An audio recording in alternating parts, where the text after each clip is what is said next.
I think everything that I have right now, I have imagined losing it, and everyone who is in my life, I have imagined losing them.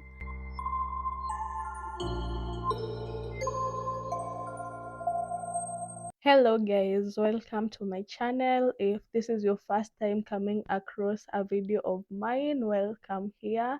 My name is Jinwa Kush. I post content around travel and life generally. If you are a returning viewer and a subscriber, thank you for being here. If you view my videos and you've not subscribed, please subscribe. Thank you.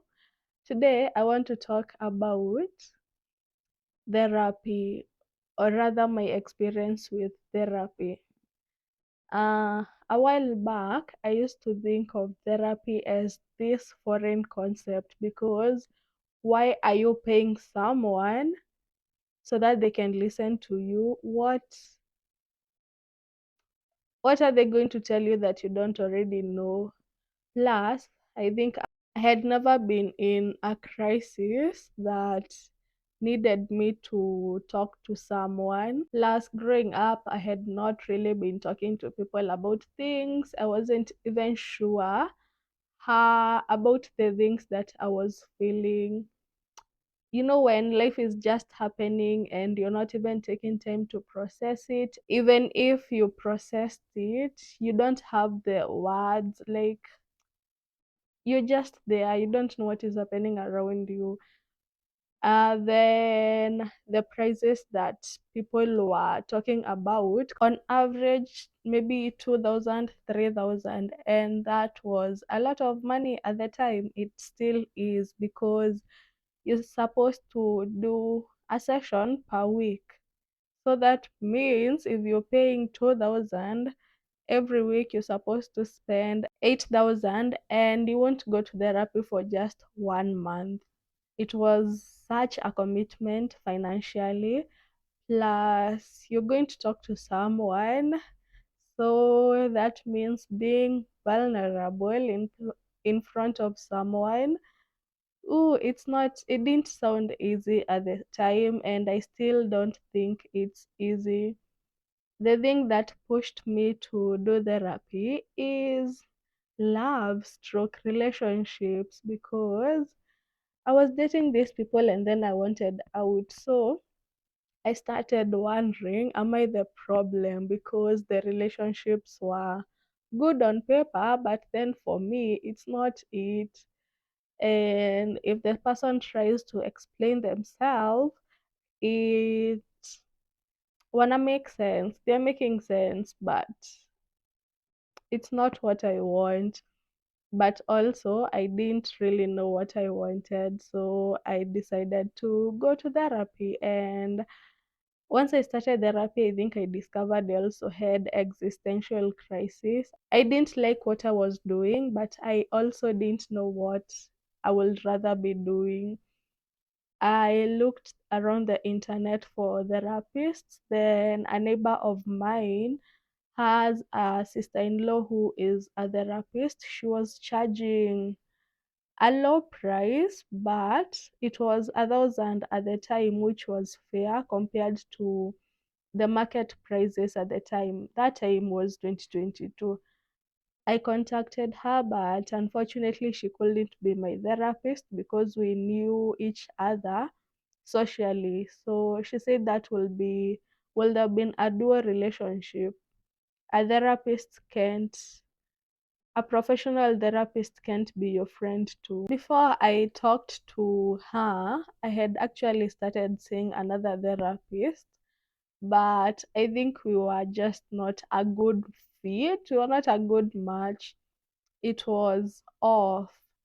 I will talk to her, and then she mid session she will start saying how quiet I am. The questions that she was asking were not prompting me to talk more. Like, it was just a weird vibe. So I decided that was not going to work for me. I don't think she's a bad therapist. We were just not a good fit, because I recommended her to my friend, and my friend has been seeing her. she works for my friend, she doesn't work for me, literally. So that's when I decided to look for another therapist. I was on Twitter searching, it was Twitter at the time, searching for therapists, and on Instagram. I was everywhere. On Google, I had so many contacts. I ended up creating a story highlight on my Instagram. I'll share the link and follow me on my Instagram at Kush. The story highlight is still up. It had numbers of therapists that I came across. There was also a lady we studied with in primary school. She's now a therapist, but she also couldn't have been my therapist because of the dual relationship. So this sister-in-law to my neighbor recommended me to another therapist, and I started going for sessions, and she was such a good fit. At the time, she was charging 2,000 for a session. She revised her rates. Right now, it's 2,500 for an online session and 3,000 for a physical session. I used to go for physical sessions. I feel physical sessions work better for me as opposed to virtual sessions.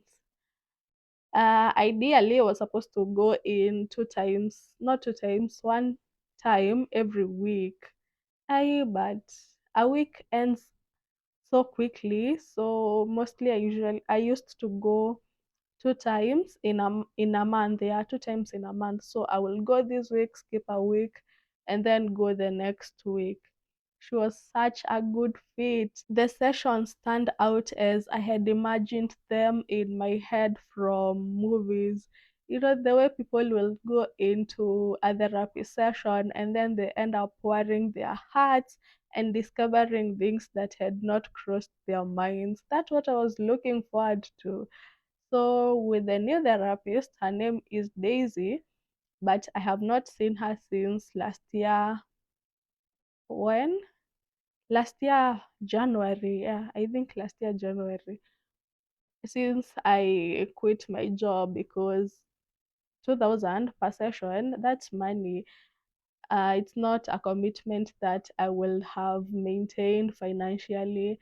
Plus, I was going through so much. So, I didn't want to keep talking about it until I figure out what it is. I know it makes sense to talk to someone when you're going through it, but I figured this was just part of a process and I was okay anyway because for the maybe 6 months that I was seeing her, I had tools to maintain positivity, to understand myself better.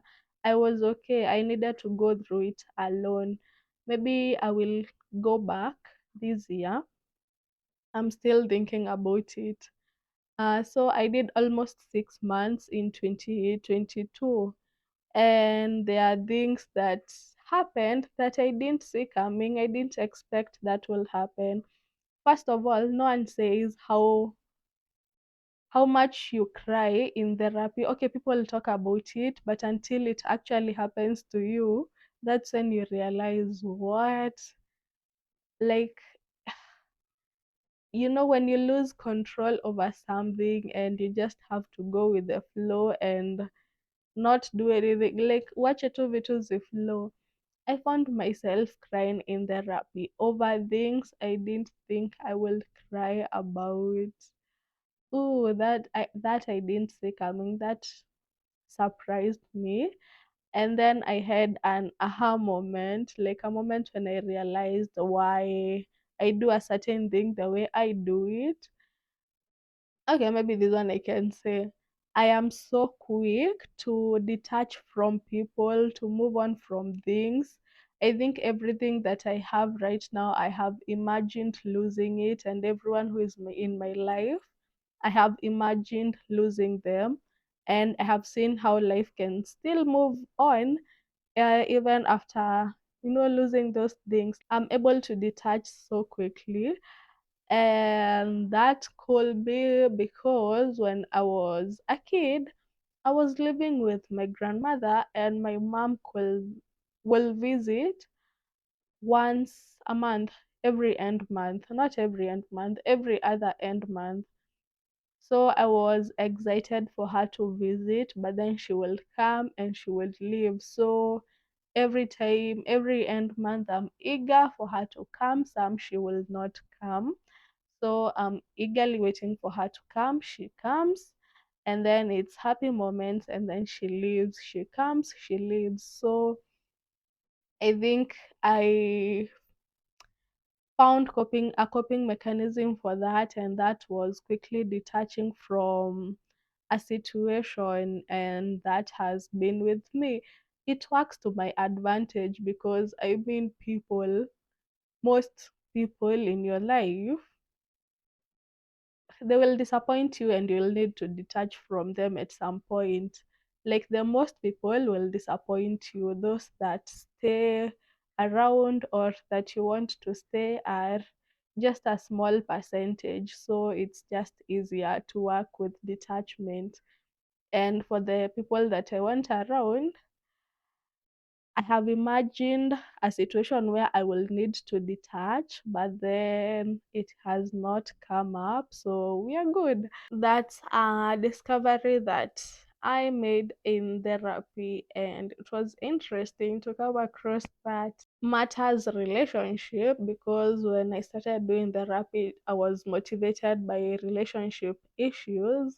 It turned out I was okay. Like, yes, there is a lot of, let's call them, childhood traumas that I need to break, or rather come out of, so that I can relate with people, but not those people that I was breaking up with. Like, I was right to break up with them in the first place because that was not working for me. But I know even when I do find a relationship that works for me, there are issues that will come up just because I have not dealt with them. So there are things that I still need to deal with, but not for those people. Then we went to existential crisis because I was not happy with what I was doing, and I didn't know what else I would have loved to do. So every time I will go in for a session, my therapist would ask me how I am, and I will say, Nico too. It's like it's like I didn't have any control over my life. I had decided to flow with how life was coming, because what else would I have done? I remember there is a time we did a wheel of life, like wheel, steering wheel, and it had different categories. The categories were fun and recreation, mm, spiritually, romance, contribution to the society, physical environment, career, health, personal growth and development, family and friends, finance, fun and recreation. The idea was to grade them on a scale of 1 to 10. So spiritually, I was at a 2.5. I don't think anything has changed from this time except maybe finance and career. Spiritually, I was at a 2.5. Romantically, I was at a 2. Contribution to the community, I was at 3. I think that has improved from that time because I have done a few things that I feel are my contribution to the society. So maybe it's at a 4.5 right now. Physical environment was at a 6. Career was at a 3.5. Maybe right now it could be a 5.5 or a 6. Health was at a 7.5. Personal growth and development was at an 8. I have maintained that because the kind of content that I'm usually consuming Even I am proud of myself. Family and friends was at a 6.5. Finance was at a 7. Ooh, that one has come down. Right now it could be at a 4.5.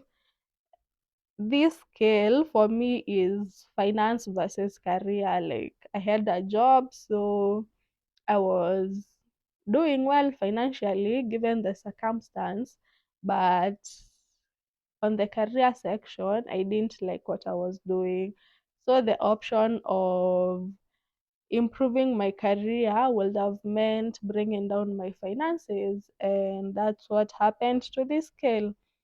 Fun and recreation was an 8.5. Like out of this, all these things, fun and recreation was at an 8.5, and it will still be there because what else are we doing in this life if not having fun?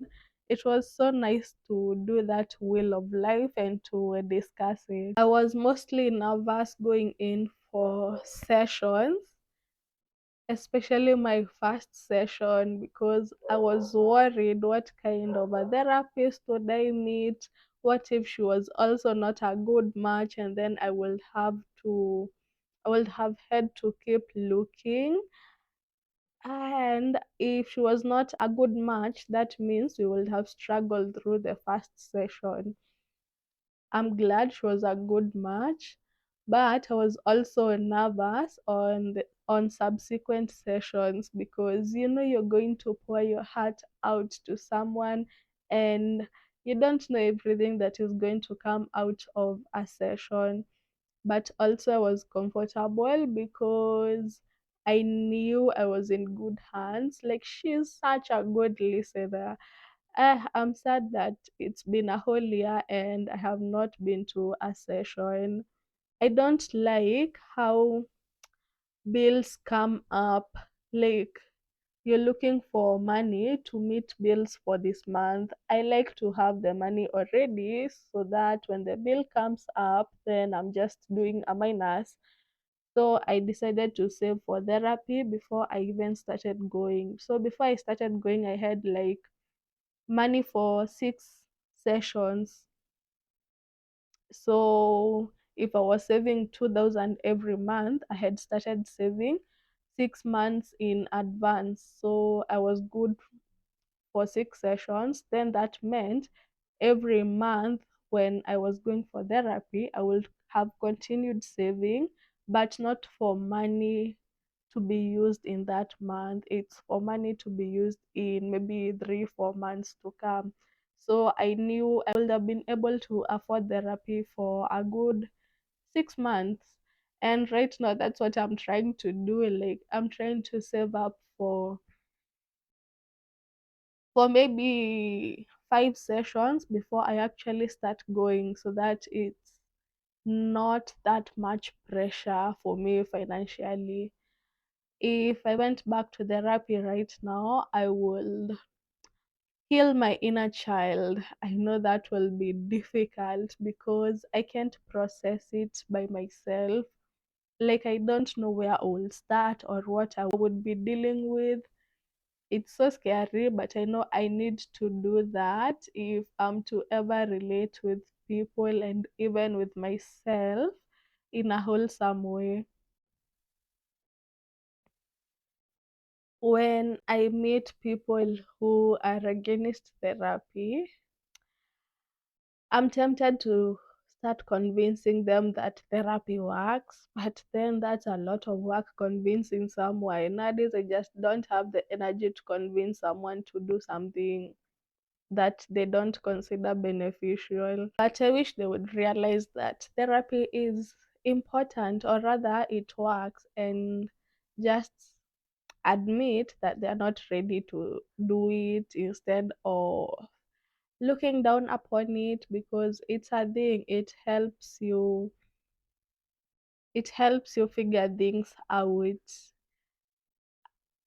I think were it not for therapy, I will not have quit my job to start something new. I will not have had the courage to take that leap.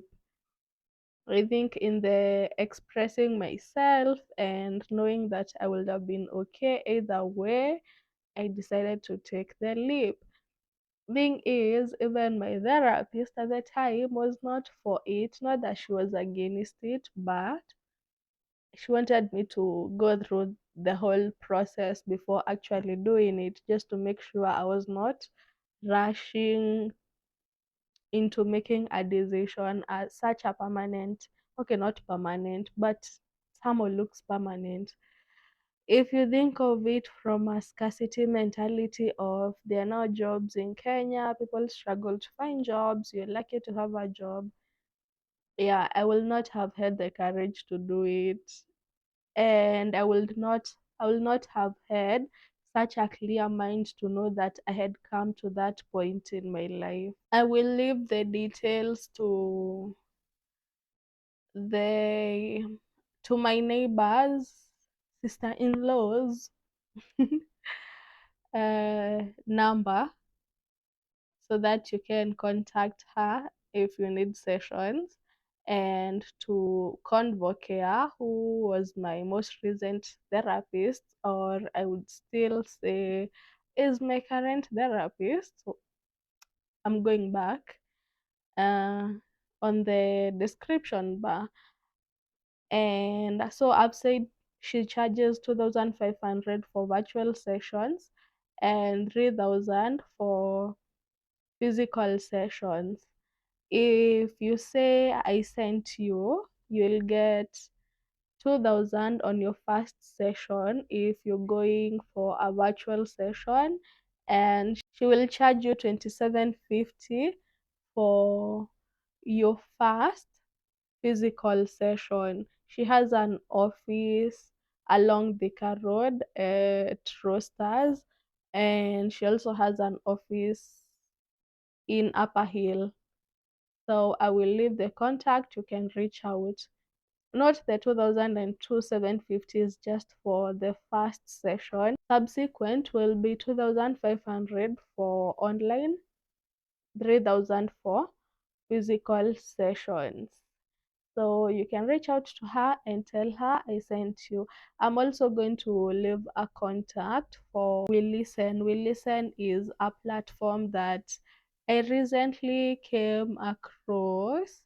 Uh, the person who runs it is a close contact of mine. It's a platform where you can call when you're going through a crisis, when you really need to talk to someone, like whatever you're going through can't wait for tomorrow. You need to talk to someone right now and you don't know who you can call. So you can call them. They charge an affordable rate, I think 1,500 on average, and they might even have sessions for 1,000 or less. I'm going to leave the contact. You can contact them to you can reach out for prices, and you can also schedule a session.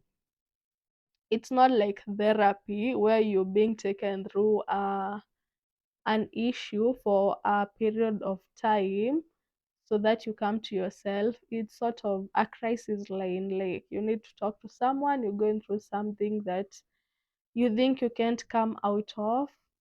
Yeah, they help you get to a more stable point where you're able to seek a more long-term solution for the issue that you're going through. So be sure to check the description bar. Also make sure that you've subscribed, and thank you for listening through this one. See you on the next one.